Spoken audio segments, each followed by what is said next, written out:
સુરતના ઉપરવાસમાં છોડવામાં આવેલા પાણીને લઈને તંત્ર કામે લાગ્યું। ડ્રેનેજ આઉટલેટ બંધ કરવાને લઈને નીચાણવાળા વિસ્તાર ગટર પાણી ભરાતા હતા। રાંદેર વિસ્તારમાં મનપા અને ફાયર વિભાગ દ્વારા 4 જેટલા પંપ મૂકીને પાણીનો કરવામાં આવી રહ્યો છે નિકાલ।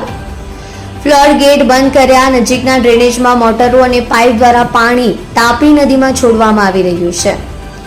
આ કામગીરીને લઈને ડ્રેનેજ અને વરસાદ પાણી શહેર નીચાણવાળા વિસ્તારમાં ન ભરાય તે માટે છેલ્લા 24 કલાકમાં અલગ અલગ જગ્યાએ આ કામગીરી કરવામાં આવી રહી છે।